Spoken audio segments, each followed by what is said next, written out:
Boa noite a todos, obrigada pela presença. Eu estou meu nome é Tânia Araújo Jorge, eu sou da Fiocruz do Rio de Janeiro, sou uma das coordenadoras dos encontros do Leonardo Art Sciences em Rendezvous, que está com a minha grande amiga Conceição, que é de São Barbosa, que é da UERJ, e que está organizando essa série de encontros de diálogos entre arte e ciência e arte no ano de 2019.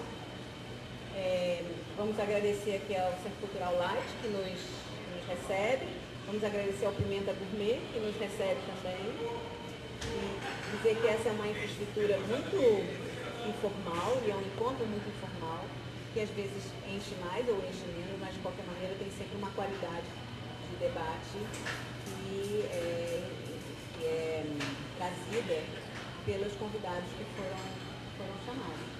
E hoje nós temos dois convidados muito especiais, um da Fiocruz e um da UFRJ.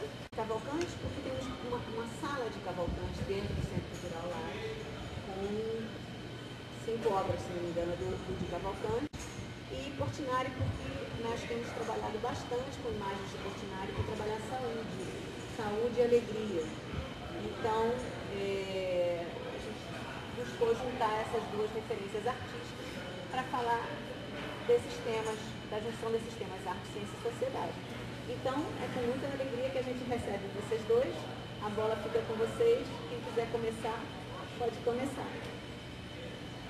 Momento da arte brasileira em que o aspecto social não era apenas um aspecto amplo, como esse que eu apresentei inicialmente, mas era um aspecto temático, representacional nas pinturas, na estatuária, nos objetos que se produziam naquele contexto. O social, na representação artística desse contexto, era um retrato de uma sociedade que era um objetivo identitário.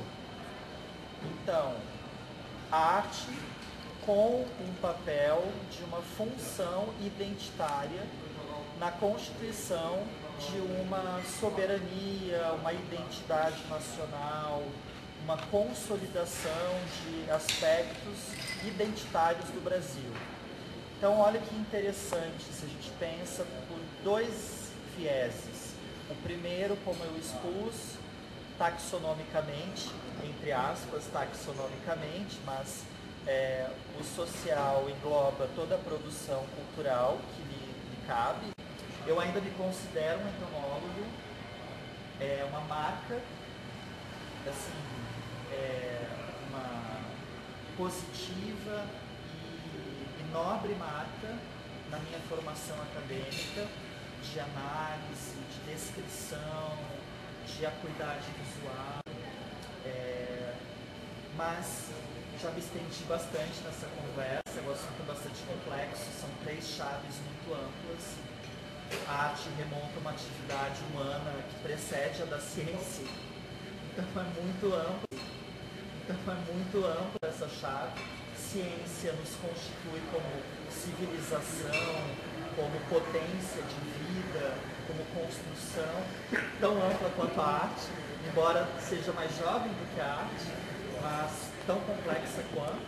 E sociedade, sociedade nós temos todas as ciências sociais, as antropologias, sociologias, para abarcar. Então aqui são 3 categorias que nos exigem agora, a mim em particular, um tremendo exercício de síntese de como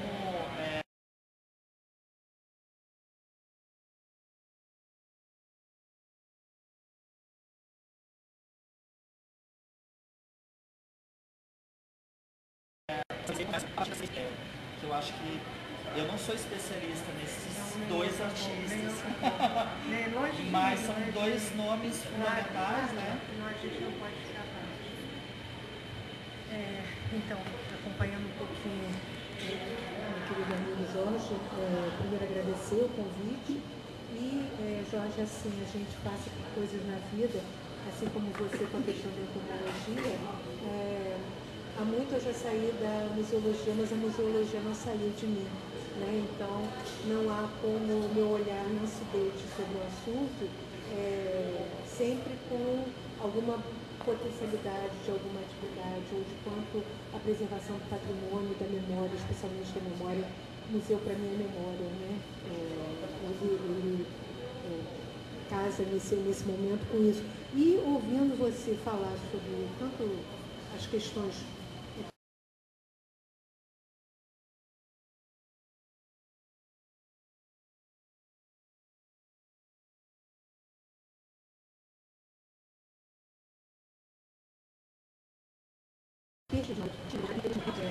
vários artistas brasileiros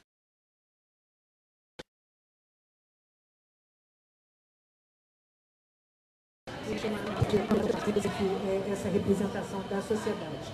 E aí eu tomei a liberdade de trazer, quando Tânia convidou, eu falei assim, nossa, pô, Mário, tem tudo a ver com o que a gente está fazendo. Já faz algum tempo que a gente está caminhando para uma tentativa de ver a representação. Assuntos não só sociais, mas da ciência e do que concerne as ciências sociais, né? A questão da saúde em diversas obras. E reunindo a doutora Lúcia, pesquisadora do SEB, e a doutora da Escola Nacional de Saúde Pública, a questão da maternidade, que nos chama a atenção não só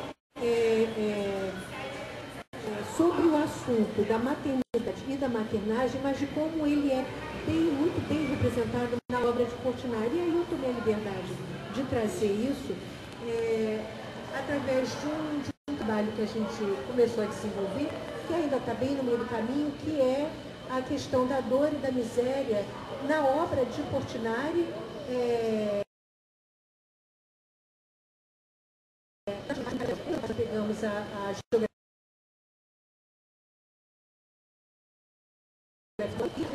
começa a estudar um pouco o assunto, estudar, que eu digo, você vê que os três eram contemporâneos, os três se conheciam, os três trocavam correspondência, e de como o assunto da miséria, da dor e da maternidade, ela começa a se envolver nos três, né? Porque Portinari vem muito propriamente retratar a questão da fome e do contexto social através da obra dos retirantes, né? E é muito interessante porque o retirante, o que me chamou a atenção? É claro que a figura masculina aparece, mas a figura feminina ela é muito forte, né? Em todo momento a mãe é que carrega o maior peso, a mãe é que carrega a criança morta, a mãe é que tem a face da miséria muito mais estampada no seu rosto, né?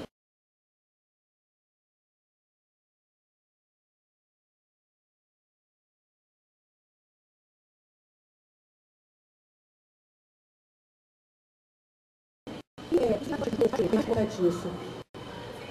E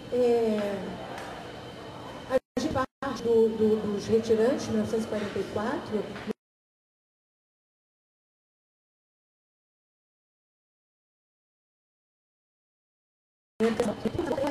você não tem criança morta, nenhuma figura masculina. A única figura talvez são mulheres, a questão da seca, da fome, da miséria, da dor, e de como o artista usa desses temas emblemáticos para representar um quadro social muito importante, né? E aí eu pego carona na sua fala, né, de quanto a gente tem de transdisciplinar quando você consegue fazer essa costura da obra do Josué de Castro, da obra da Raquel e da obra do Portinari. Josué de Castro diz que a fome no Brasil é consequência, antes de tudo, do seu passado histórico, de grupos humanos sempre em luta e quase nunca em harmonia com os quadros naturais. Luta, em certos casos, provocada e por culpa, portanto, da agressividade do meio, que iniciou abertamente as hostilidades, mas sempre por inabilidade do elemento colonizador, diferente de tudo que não significasse vantagem direta e imediata para os seus planos de aventura mercantil. Ou seja, a questão econômica, ela tem uma influência grande na vida do ser humano, especialmente na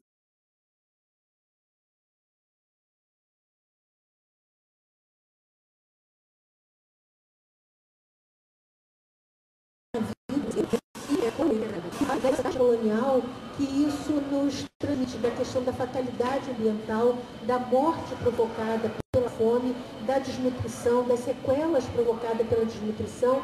E aí você, nessa imagem, nós temos muito especificamente a família colonial, ali em Debré, a criança quase como se fosse, a criança negra, como se fosse um animal de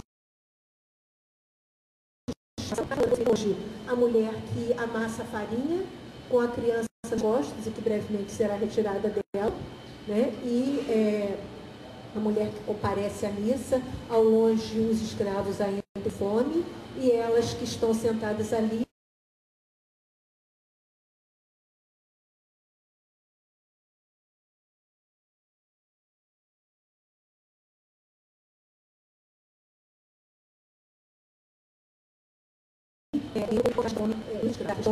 e aí a gente começa a fazer um paralelo, uma ponte muito próxima da questão da ciência, e aí a gente começa a se remeter um pouco mais à questão do Chagas. Ele diz que a área do sertão, ela se caracterizava pela atuação de um tipo de fome diferente, aquela que apresentava em surtos epidêmicos ou agudos nos períodos de seca ou estiagem.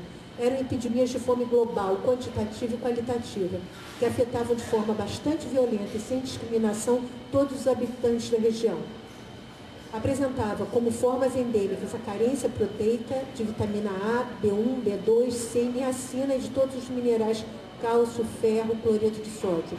A carência de iodo do bócio apresentava-se em sua forma subclínica. E é nesse momento um pouco da ciência encostando nesse quadro trágico, porque Chagas, quando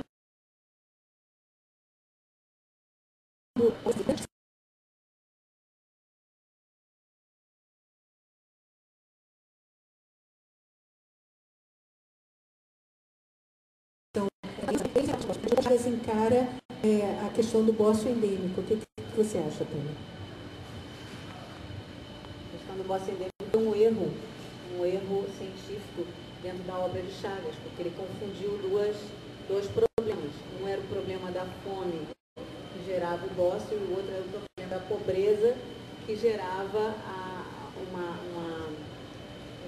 casa arriscada, e uma casa que criava vulnerabilidades para as pessoas terem doenças de Chagas. Então, eram duas doenças superpostas por um contexto social muito diferente. E ele interpretou as duas como a mesma doença. Então, na descrição da doença de Chagas, ele descreveu o bócio. Essa é uma grande diferença. Então, a gente tem exatamente esse quadro que Tânia descreve, que são as fotos da expedição de Chagas ao interior, né, onde o fotógrafo da expedição, ele faz a casa de sopapo, a casa de barro, com seus habitantes. Eles, obviamente, fotografia era uma coisa muito cara e eles precisavam se vestir muito bem.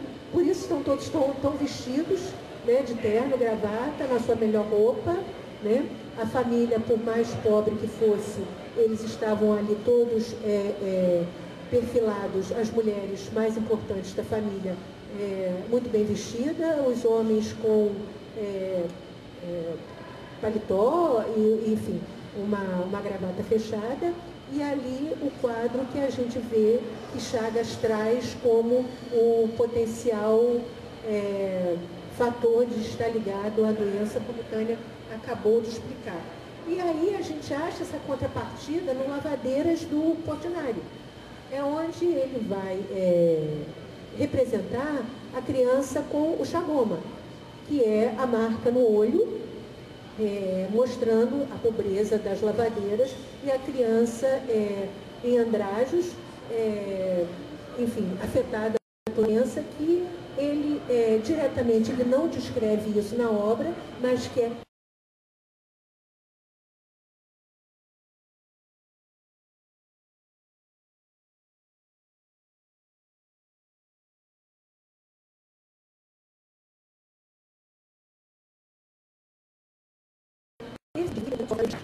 retratada em traços seguros, a miséria moral a que ficam reduzidos durante todo o período de privação extrema. Poucos livros se prestarão tão bem para uma interpretação científica das influências psicológicas do fenômeno coletivo, para a conduta moral do povo, do que o romance O 15. E aí, de novo, a gente tem a costura que a gente fala no início, de Josué de Castro citando Raquel de Queiroz na Geografia da Fome como um grande exemplo de retrato do que vai acontecer nesse período da história do Brasil. Raquel, eu não vou ficar lendo o slide, né? Mas ela, quando ela escreve 15, né? A gente pode sentir na leitura a contemplação da criança morta de Portinari. Né? Ela fala na expressão contundente da mãe e do filho, gerada pela desnutrição, pela fome, pelas questões fundiárias, onde o homem não tem acesso à sua moradia, à sua casa. Né? E, de novo, a gente remete um pouquinho, e aí eu trago um pouquinho a fala do Portinari, essa fala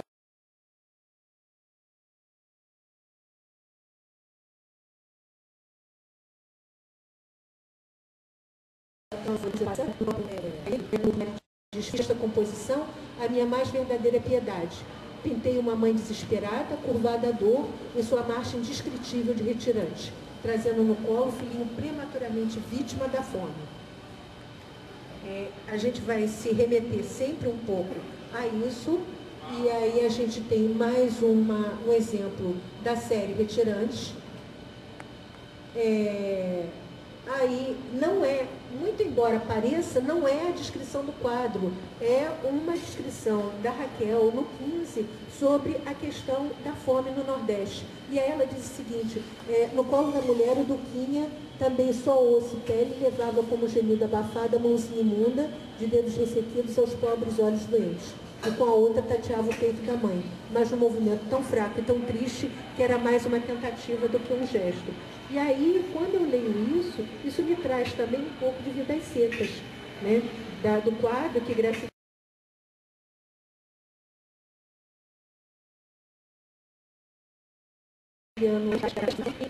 de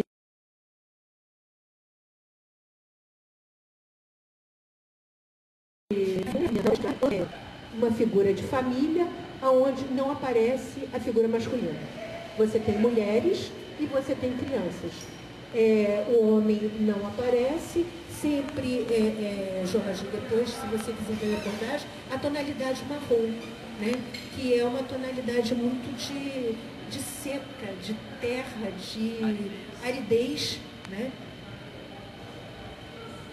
Mais um esboço de Portinari representando os retirantes, mais um estudo feito para o projeto Guerra e Paz.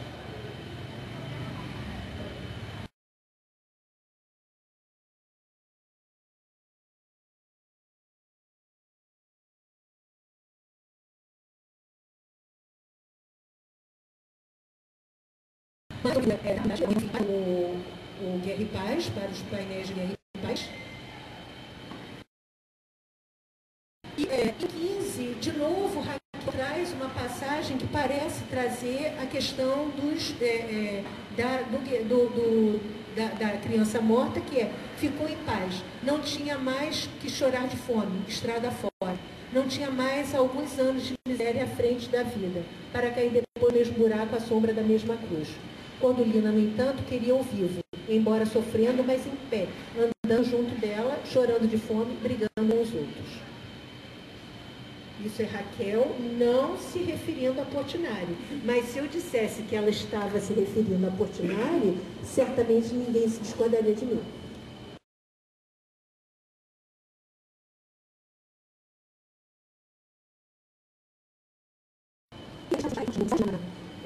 Na geografia da fome, e que ele diz que o latifúndio decorre da grande existência de massa de sem terras. Ele não está falando do movimento sem terra, ele está falando das massas de sem terra, que trabalham a terra alheia em troca de um trabalho assalariado, explorado, numa economia tipo feudal. Né? E aí a gente traz um pouquinho a questão dos acampamentos, né? Do movimento e dos grandes latifúndios que a gente vê lá em cima, todos muito verdes, muito lindos, mas onde você não vê a presença do homem muito diretamente. A questão ainda a gente traz um pouquinho nessa pesquisa que a gente tem feito, da Badinter, que não sei se vocês já tiveram acesso a um livro chamado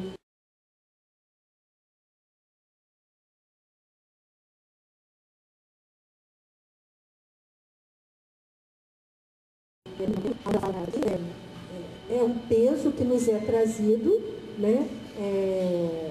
Por conta de a mãe tem a obrigação de amar, a mãe tem a obrigação, né, de maternar, além de parir, de maternar, o que é muito difícil. E aí ela diz ali no mito do amor caracteres formais. É mais complexo o número de espécies. Por que me refiro a isso? Porque na entomologia há tanto bicho diferente quanto pessoas diferentes. Então, existe uma dificuldade de retratação desses bichos.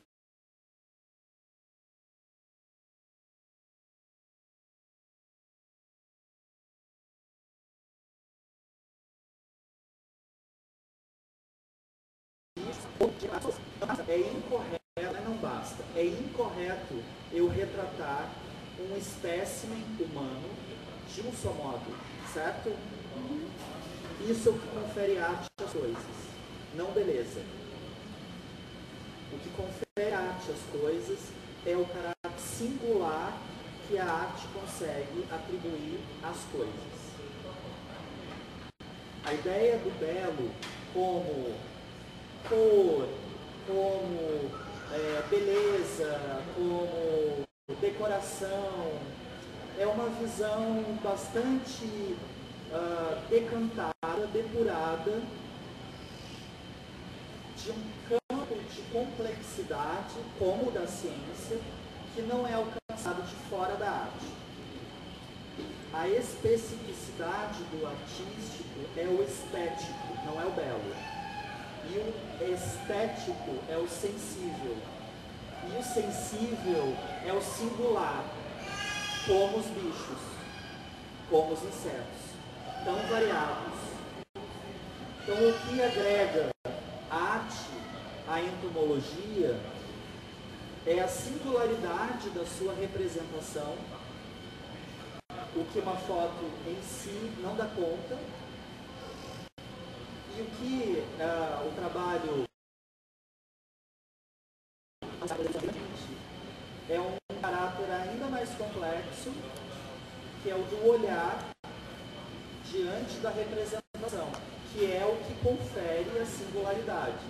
A singularidade não vem, sei lá de onde, ela vem do olhar, que é de alguém, que é do que a pessoa viveu, leu,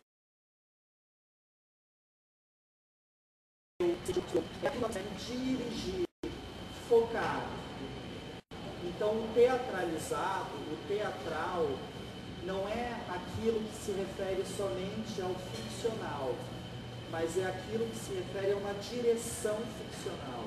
É alguém que dirigiu uma cena.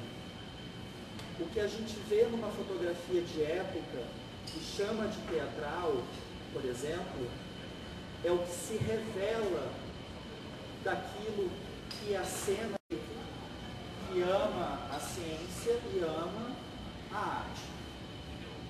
Me considero, em termos de nomenclatura, um artista pesquisador. Não é possível se falar sobre arte, Ou a arte pela arte. ou arte pela arte. Há todo um solipsismo no texto de quem não se coloca como pesquisador em arte, que é não precisa tocar, nem falar. Porque tem cores, tem formas, elas falam por si só.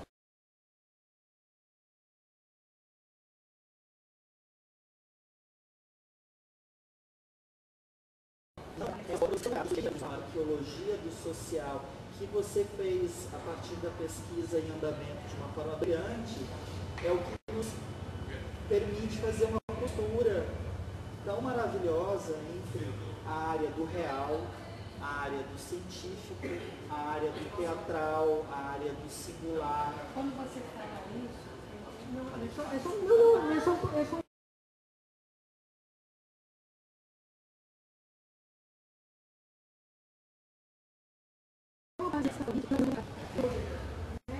tem como não ser. Ela com as formas dela, né? Ali você tem uma carga de matemática, de pensar a dobradura, né? A dobradura na obra da Lígia Clark remonta ao neoconcretismo e aquilo que eles chamaram de não objetos. A experiência do não objeto é de 57 e remonta a pensamentos dela, da Lígia Clark, do Ferreira Goulart, do Amílcar de Castro, Thelma Stanudes, os artistas neoconcretos, né? E no caso dela, em particular, ela começa do desenho, parte para a pintura e chega nesses não objetos, que é, na verdade, imagina se a gente estivesse olhando agora para um quadro modernista. Mas aqui a gente não está vendo a moldura do quadro modernista. A gente só vê a imagem que o quadro revela. Imaginemos que estivéssemos diante de um quadro modernista, com madeira,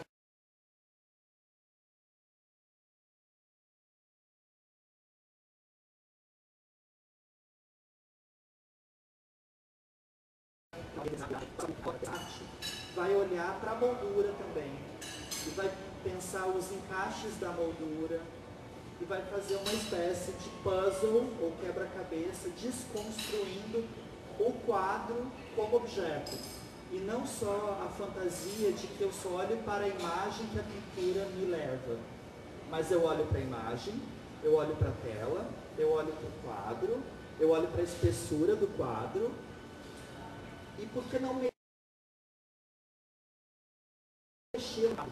dentro da experiência estética, e não só o que a gente chama em psicanálise do escópico, que é o olhar em si, mas a dimensão do olhar biológico, né?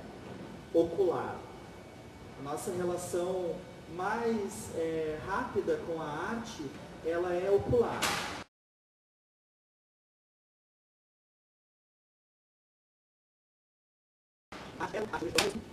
Mas a arte é o singular.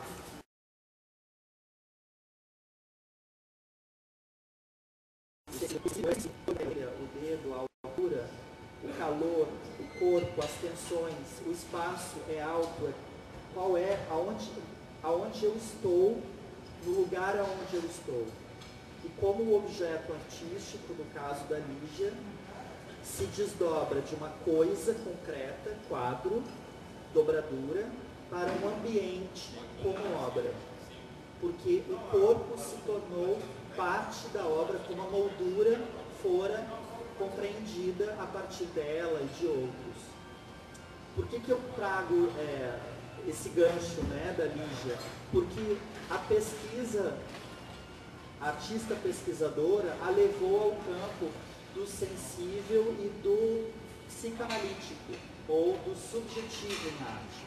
Nos anos 70, ela foi um pouco excluída como artista, pelo campo artístico. A Lígia não é mais artista, agora a Lígia é terapeuta. Não, ela é terapeuta.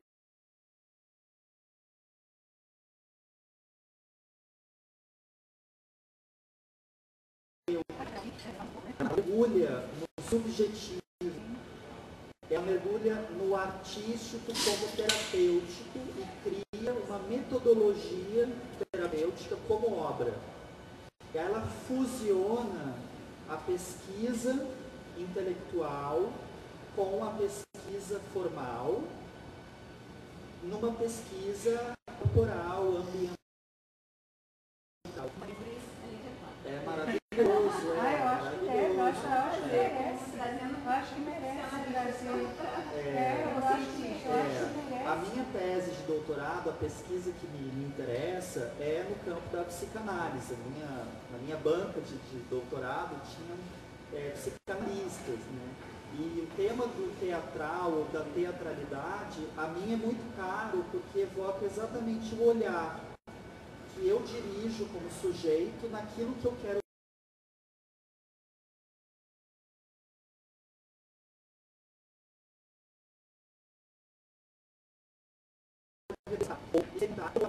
Fala no microfone, Desculpa. Não, agora quem está maquinando aqui sou eu. Até porque você está falando e eu estou aqui pensando numa linha que já faz tempo que a gente não tem ninguém no LITEB pesquisando sobre isso, que é a questão da palhaçaria, né? E do quanto a máscara, eu tenho grande fascinação, lá em casa eu tenho um monte de máscara pendurada lá em casa, mas enfim, o quanto a fascinação da máscara e do quanto a fascinação não só do palhaço, quanto você fala de movimento, de relação com o espaço, e você pega a figura do palhaço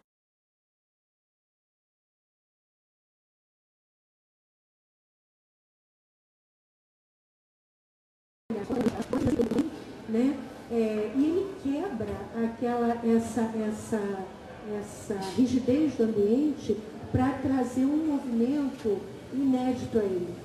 E de como esse movimento inédito trabalha no mental daquele que está sob o cuidado hospitalar.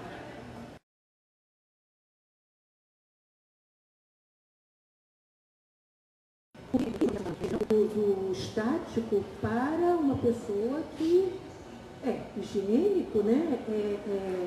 Ele para uma pessoa que não vê a cara. O palhaço está pintado, né? Ou ele traz um pequeno nariz, que não deixa de ser uma máscara, porque ele tapa, né? A questão do rosto. Como é que isso se envolve bastante com as questões de arte? Acho que a questão da arte, quando a gente envolve máscaras, me lembrou agora o Teatro do Oprimido, né? E também, como envolve máscaras, me lembrou um pouco do psicodrama em si. Eu fiz especialização em psicodrama, né? E lá a gente abordava bastante os diferentes tipos de papéis que a gente desempenha na sociedade e aqueles papéis para a promoção da saúde.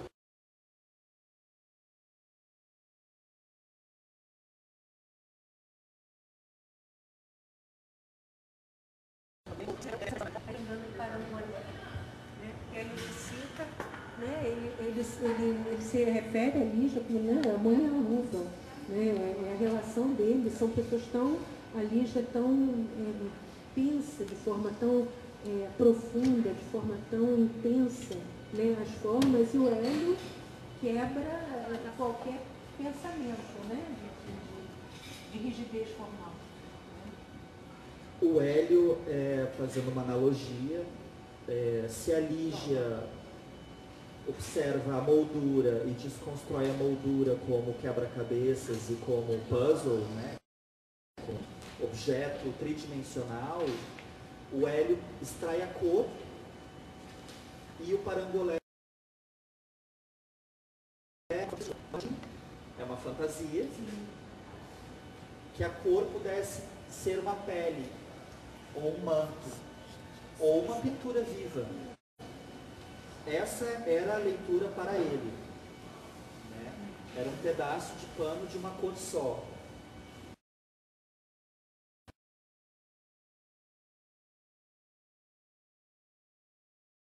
Era dessa imagem fantasiosa, de como se a cor fosse retirada da pintura e colocada no mundo, fosse para o Morro da Mangueira, num pano comprado no Saara e vestido por meninos da Mangueira, invisibilizados, empobrecidos, machucados, doloridos, né? Então, como o campo do estético, do singular, se refere de uma forma presencial, experimental no sentido concreto do termo, no tecido real, sociológico, econômico.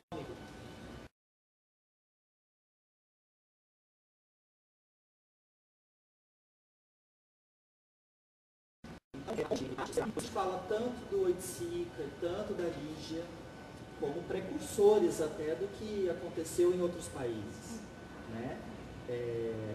Essa chave de leitura, que é muito potente, né? Em torno desse campo da máscara, ou do palhaço, do psicodrama, que é a máscara que todos nós vestimos socialmente. Sim. Tem uma dimensão psicanalítica que é a seguinte: nós enxergamos o rosto de todos, mas não conseguimos agora enxergar o próprio rosto, certo? Certo.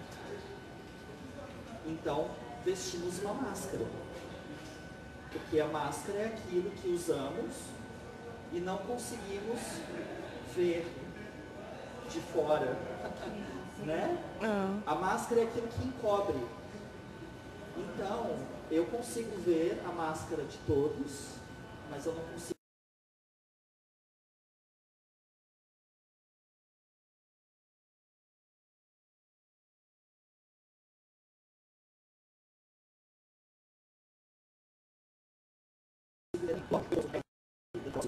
Também implica numa dimensão existencial, subjetiva, moral e política, que é: eu não consigo me ver, mas todos me veem.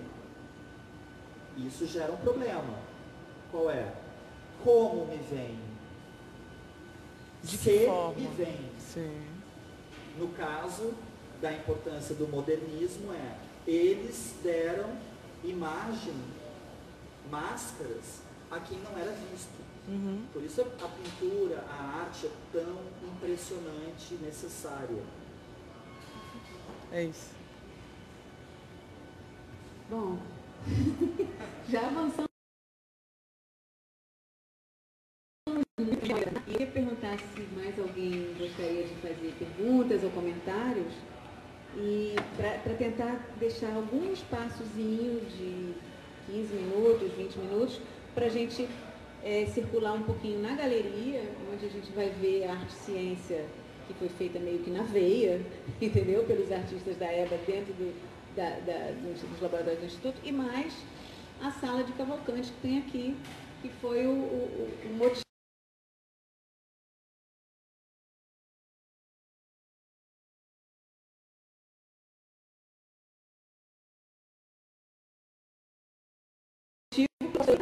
a gente então propor o final e a visita das duas galerias, a pequena, não é a pequena, é a sala de Cavalcante e a grande galeria.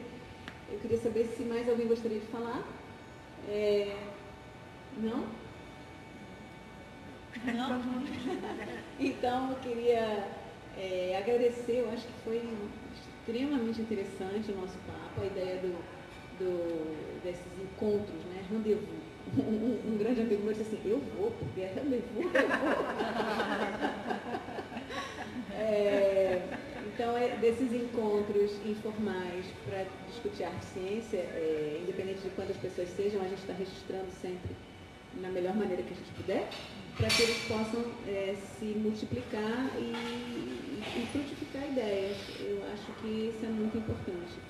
Né? Então, agradecer a presença de todos, agradecer a vocês, passar novamente a palavra para considerações finais.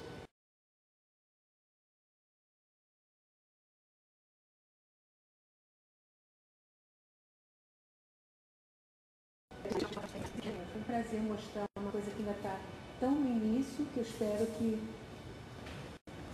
frutifique realmente, que a gente amplie está cheio de falha ainda. Eu não vou comentar, mas enfim, está cheio de falha, porque deve ficar pensando assim, meu Deus, tá falhando aí, tá faltando um negócio aí. Mas eu não vou comentar não, depois eu conto para vocês em particular. Enfim, esperar que a gente possa levar, né, isso mais longe, né, aos que não têm condição de estar aqui agora, por estarem ocupados, por estarem longe, por não terem acesso, né, é um grande desejo, um grande, assim, realmente de coração, que a gente possa levar isso mais longe. E agradecer bastante aos que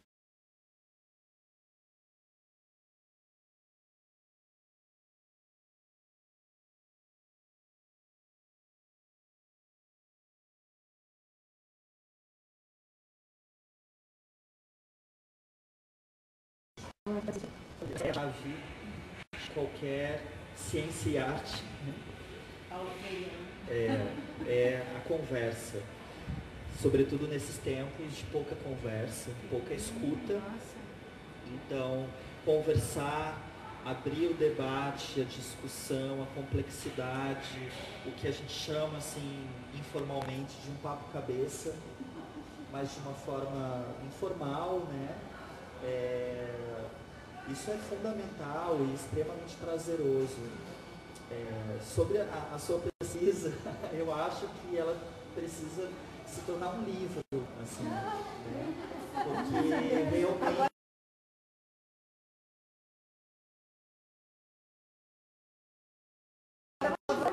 a literatura com a sociedade e com a mãe, assim, tiver a mulher negra, mãe, pobre, empobrecida, né? A categoria do pobre não existe.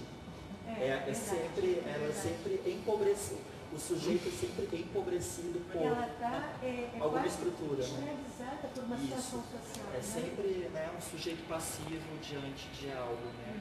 Então, é um prazer e agradecer imensamente e que continuemos a conversa. Obrigado. Bom, agradecer.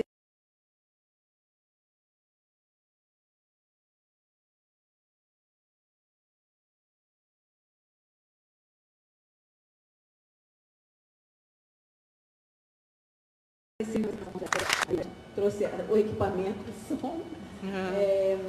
E também agradecer ao Pimenta Gourmet, que nos cede o espaço aqui também, de modo super informal e super agradável. Agradecer a presença de todos os que vieram e de todos os que vão assistir depois pelo YouTube.